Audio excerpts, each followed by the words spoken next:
Welcome to the Wickedly Smart Women podcast, featuring stellar conversations with emerging and established wickedly smart women.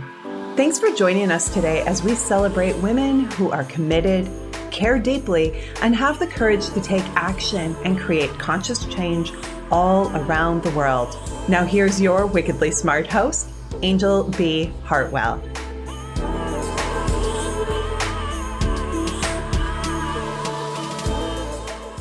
Welcome to another episode of the Wickedly Smart Women podcast, where we celebrate wickedly smart women and provide our listeners with a wealth of wisdom along with immediately actionable steps to be smarter, spunkier, and more successful in their impact and their leadership. This is your host, Anjel B. Hartwell, and today we welcome our special guest, Julie Potiker. Julie is a mindfulness expert who helps others bring more peace and wellness into their lives through her Mindful Methods for Life program offerings. Her new book is Snap: From Chaos to Calm. A former attorney, Julie is a certified mindful self-compassion teacher and founder of the Balanced Mind Meditation Center in La Jolla, California. She began her in-depth study of mindfulness after graduating from the Mindfulness-Based stress reduction program at the University of California, San Diego. She was trained by Kristen Neff, Christopher Germer, and UCSD as a mindful self-compassion teacher. She went on to study with Rick Hansen, becoming a graduate of his Positive Neuroplasticity Training Professional course. Julie also completed Brene Brown's Living Brave semester. During COVID-19 shelter-in-place, Julie graduated from David Treleaven's Advanced Trauma Sensitive Mindfulness course and additionally completed teacher training for the Mindful Self-Compassion Adaptation for Healthcare Communities and the Mindful Self-Compassion short course for teaching online during the pandemic. Since then, she's added David Kessler's Grief Educator training to her extensive certifications. She holds a BGS from the University of Michigan and a JD from George Washington University. Welcome to the show, Julie. Thank you. Gosh, that bio needs to be shortened up. It's so funny. Whenever I am a guest on a show, I listen to my bio too, and I'm like, oh, I got to change that. I got to change that. I got to change that. Too much. It's wonderful that you're here, Julie, and I'm sure our listeners are educated just from listening to your bio. There are, I'm sure, plenty of people out there who are thinking to themselves, maybe I should take that training, or maybe I should get in touch with Julie. Just from They're all really good. Yeah, just from listening to the bio. So welcome, Julie. I'm excited that you're here. I'm excited to have this conversation with you today. I'd love to start our time together with the question about, where did you originally get motivated, or what kind of informed your journey towards mindfulness? Sure. It's not something that they teach in first grade. No. So I'm curious Sure. about that. Well, like most people, I came to this in crisis. I needed something desperately to manage my own self. Mm-hmm. And then when I figured out how to do it and what would be helpful, I decided, wow, this is really easy. It just takes practice. I want to teach it to others. It was really actually parenting suffering. I have 3 kids and they're in their 20s now, but when they were in their early teens, the adolescent period, they all had ADHD. I have a set of identical twins and a singleton, and it was just kind of horrendous there for a period of years, and the wrong words were coming out of my mouth. So I thought maybe I have a brain tumor. So I went to a neurologist to have a complete workup, and he said, actually, you have too much stress. You should take mindfulness-based stress reduction. And I had no idea what he was talking about. Wow. So that is what began the whole thing. Wow. Well, so that's, there's a lot there that you were so concerned about the wrong words that were coming out of your mouth that you actually thought you had a brain tumor. That's pretty intense, Julie. Right. So, well, that's the silver lining is that there's all this evidence-based practices and techniques, and there's thousands of years of contemplative wisdom, and it's all combined together to create these great courses that actually can help us calm down our own nervous system and reparent ourselves, and then show up as a better human in conversation with other humans. So it's great stuff. So I'm actually not sad that it happened, because it gave me an entire new chapter in my life. Well, and what's beautiful is that you had a physician who was wise enough to direct you to self-care practices, contemplative mindfulness practices, whereas many physicians would just say, here, take a bunch of pills and go home. Right. So may his memory be a blessing. I'm sure it is.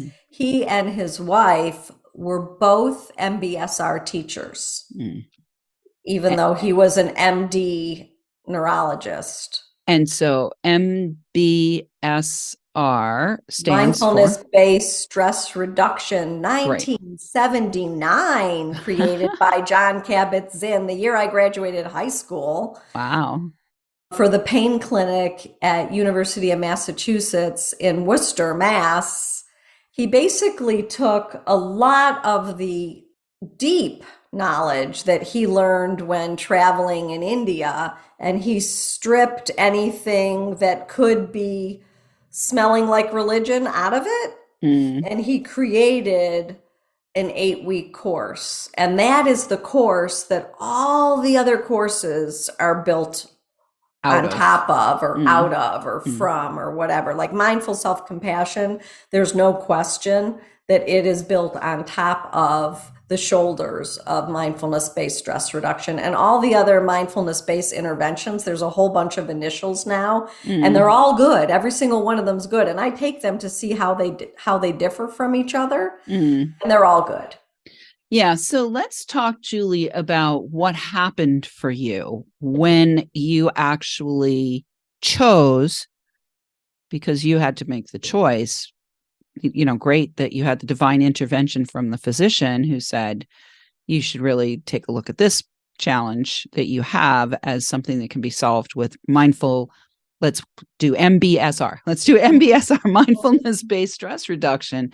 But you had to make the choice. You had to choose. So can we talk our people through, because I am sure, are listeners around the world who are tuned into this, who may be having the wrong words come out of their mouth as they're parenting their teens, or maybe having the wrong words come out of their mouth in their relationships with their spouses or family members. Or as they're taking care of their older parents. Yeah, or even in work situations. So ultimately you had to choose. So what made you, tell us about your choosing process, and then from there, take us to what happened after you chose to listen to that guidance.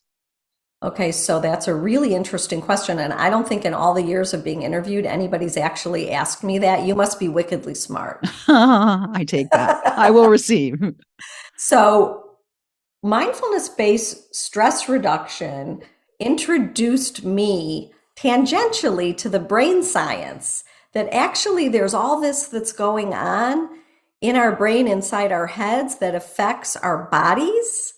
And I got so fascinated that I started taking the brain science classes after MBSR. So I took the Compassionate Brain. I went to a 10-day retreat in Northern California called, I think it was like Meditation and Science. I'm an attorney by education. Right. And so I am really looking all the time for what is evidence-based, what is proven. And I just sort of went down one rabbit hole after the next, of really good rabbit holes, and realized that we have so much more control and power than we realize if we just apply these techniques. So mindful self-compassion wasn't even invented when I took mindfulness-based stress reduction. And then these two people created it, Chris Germer from Harvard and Kristen Neff from Texas. And they somehow got involved with the UCSD Center for Mindfulness, which was where I took the first class. So I was on their email list. So they sent out, we have a new course called Mindful Self-Compassion. So I thought, why not? And I took it, and that's the class that was winner, winner, chicken dinner. It was everything that MBSR didn't have for me. It was explicit teaching of self-compassion. And it was in the self-compassion that I really felt like I healed everything that needed healing. And then 3 years later, they sent an email out saying, we even created a teacher training for this new mindful self-compassion class. And I applied and got in, and there were 52 of us in 2014. Only 2 of us weren't therapists, me and another woman who was a physical therapist. Everybody else was already a psychotherapist or a social worker. And they were like, yeah, we want to fold this into how we handle our patients or our clients. And I was just doing it like woman on the street who was helping herself. And then, I started teaching right away because the practices are simple and they're profound. Right. All right. Well, we got about a minute or so before we go to the break. So I would like to just roll back a little bit and ask you specifically about you chose to do this. So for those who are listening, who are in that moment of, I need to do something different with my life. Do I have a brain tumor or do I have just too much stress? Can you walk us through your own internal process in saying, okay, I'm going to try this. I'm going to accept this guidance from this physician and go down the path. Like, what was that process for you to say yes to this path? Do you want the real truth? I definitely do, girl. I had to make life worth living. I was not happy the way it was. I wasn't in control.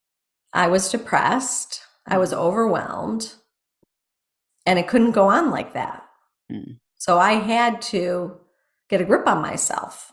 Yeah. And I had to show up better for my kids and for my parents who were aging and for my husband. And ultimately for yourself, it sounds like, with the mindfulness, self-compassion, right? Firstly for myself. Exactly. Everything builds from there. Yeah, beautiful. All right. Wickedly Smart Women, we're going to take a little break right now. We could use your help. If you're enjoying the show and want us to stay on the air, please consider making a donation at www.wickedlysmartwomen.com. Love to have you. While you are there, check out our book, Wickedly Smart Women, Trusting Intuition, Taking Action and Transforming Worlds. We launched the book January 11th, 2023, and ended up having #1 new release in 6 categories, international bestseller status, and ranked in 34 different categories on Amazon. So there are some amazing, powerful stories in that book, and there's a link right on the page for you to go ahead and access that. It's an extension of this podcast. We have only a certain number of podcast interviews every year on the show, but there are so many wickedly smart women that I have discovered who have wanted to be on the show. And so I decided to make another container for them to get their stories and messages out to the world. And we are getting ready to do volume 2 as well. So if you know somebody who might have a great story for volume 2, certainly send them our way. We want to say a big thank you to all of our listeners who are downloading, rating, and reviewing all over the world. We're welcoming thousands and thousands and thousands of downloads. And I want to shout out this week to our listeners in Slovenia, the Maldives, and Pakistan. And we will be right back with Julie Potiker.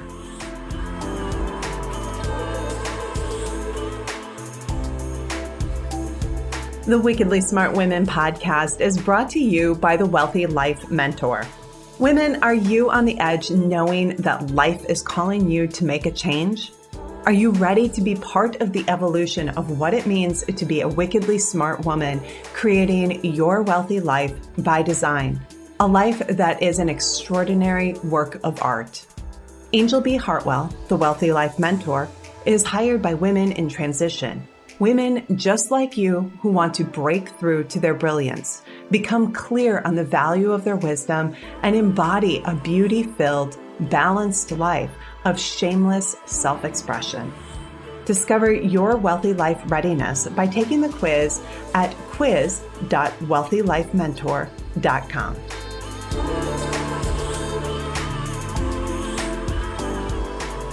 And we are back with Julie Potiker. You can go find out more about Julie at mindfulmethodsforlife.com, mindfulmethodsforlife.com. We will have that for you in the show notes.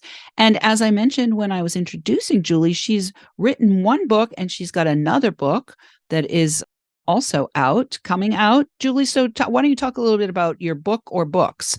The book Snap from Chaos to Calm is the one that we're talking about today. But is this your first book or your second book? That's my second book. I'm so excited about it. It really builds on the first book, which is Life Falls Apart, but You Don't Have to, Mindful Methods for Staying Calm in the Midst of Chaos, which is really a mindful self-compassion memoir. Mm-hmm. It's its own genre. Mm-hmm. And it's now out on Audible, actually, the first book. The second book is because I created Snap. Had I created Snap before the first book, it would be in the first book. Mm-hmm. So the second book is really just to push this practice out into the world so that we can take control of our mood. We can take control of our nervous system. We don't have to be at the mercy of what's coming across the transom. We can actually steer ourselves into calmer waters. Beautiful. You want to know how to do it? I definitely do. I was going to say, would you give our listeners a little snap of Snap, please? Yeah. So the acronym is SNAP, S-N-A-P, and the S is soothing touch. And that's where you place your hands on your body where you find it soothing, and you'll practice. It would be too boring for radio for me to take you through this as slowly as I ought to, but you put your hands on your heart, your belly, your face, your arms. One of these places is going to feel so nourishing, like you're parenting yourself. And when you do that, a release of feel-good hormones will occur in your body, and it's oxytocin and it's endorphins and it's yummy, and it down-regulates the cortisol and adrenaline from your fight-flight that you feel when you feel activated by something really icky. That's the S. The N is name the emotion, because name it to tame it, so that you can feel it to heal it. Naming it also continues to create more space around it so that you're not just hijacked by your amygdala, the primitive part of your brain. And then the A in SNAP is act. The A is act. What do I need to hear right now? And what do I need to do right now? And the what do I need to hear right now is the penultimate mindful self-compassion question. What do I need to hear right now? And you say it to yourself. If you're afraid, you can say, Julie, sweetheart, I notice that you're actually safe right now. Nothing's chasing you. Look around. And you can calm yourself down by telling yourself what you need to hear. And then the part B of that A, step number 2 of the A is, what do I want to do to change the channel on my mood? And this is your toolbox. So it might be using deep breathing. It might be listening to a meditation. It might be getting outside in nature. It might be taking a bath. It might be calling a friend. It might be grounding yourself through your sit bones or the soles of your feet. There's 35 things it could be. You could look at your joy list and say, I know I want to listen to that song, whatever it is. And then once you have shifted your mood, remember to enrich it and absorb it. Don't let it go to waste, because you want to rewire your brain for happiness and resilience. So you want to push the positive mood, positive mental state to a neural trait. And you can do that 25 times a day. Anytime you notice that something's awesome or even nice, if you enrich it and absorb it, it won't go to waste. It'll push itself what wires together fires together into a new neural network. And the more happy bridges you have, the nasty ones are getting pruned out. So that was a big explanation for the A of SNAP. And then the last piece of SNAP is the P, and that's praise. And what I like about praise is that I can say, Julie, good job. I can pat my own self on the back. You're powerful and you managed yourself. And everybody that you come in contact with for the rest of the day is going to benefit from it, because they're not going to catch your bad mood or your bad juju or your bad whatever. They're going to catch your good whatever. Or if you're a person that's religious, you could use your deity of choice right there. And I have found in my life people that are profoundly, deeply religious, and they get like this incredible joy and gratitude and satisfaction. So that works right into the P. Beautiful. For praise. Yeah. Beautiful. What a gorgeous framework you have created, Julie. It's gorgeous. Thank you. I just want to really quickly review that for our listeners. It's SNAP, soothing touch. I love the touch piece. I think that's so important. We're so starved for touch. Name it to tame it, feel to heal. That's the N. Act. What do you need to hear? What do you need to do to change the channel? And I really loved this idea of enriching and absorbing the altered state, the transformed state. It's not enough, what I'm hearing from you, Julie, if I'm hearing correctly, it's not enough just to give yourself a hit of positivity. It's about switching the channel to a more healthy, positive state, and then really having that soak in so that you're building muscle in that area and resilience and endurance in maintaining that. And then finally the praise. So yay, I'm going to praise you, Julie. You got it. For making this magic happen. What a beautiful, beautiful thing. So in the A, when you were talking about the brain health piece, that is experience-dependent neuroplasticity. I'm an experience-dependent neuroplasticity teacher, so I folded that into everything else. And that's the work of Rick Hansen. So if your listeners are so curious about that, because it's fascinating, and it is indeed fascinating, they can pick up Rick's book called Hardwiring Happiness. It's beautiful. One of his 6 bestsellers. And it really delves into experience-dependent neuroplasticity in that book. And beautiful. You got it exactly correctly. Fabulous. Well, what I really want our listeners to do is pick up your books now from chaos to calm. So I'm standing on everybody's shoulders, though. I understand. And what I really love about you, Julie, is that you are very intentionally and mindfully, keyword there, honoring your teaching lineage. I mean, you're really intentional with that. And I really appreciate that. There are many people who are, coming. I'm sure there's been people here on this show who've come to the show who've consolidated something into a teaching that we all stand on a lineage of teachers that run before us, myself included. So, all right, Julie, we've got a few minutes left before we close. So in the last few minutes before we close, I would like to just know, do you take on clients? And if so, would you like to share a success story, or are you looking for more opportunities to speak or teach? Tell us what we can do to help you bring more mindfulness to the world, or what you'd like to celebrate about your business, your practice, your books. Wow. In the last few minutes that we have. You just asked 15 questions. It's you have 3 minutes, Julie, to answer those 15 questions. I don't like to take one-on-one clients. Okay. I've done it. I have done it in the past when it's been someone who cannot come to a course that I'm teaching. Okay. Because I teach 4-week courses, 6-week courses, 8-week courses, workshops. I love doing keynote speaking. I love speaking to groups. I love being able to just take an hour and have people practice. So that I love.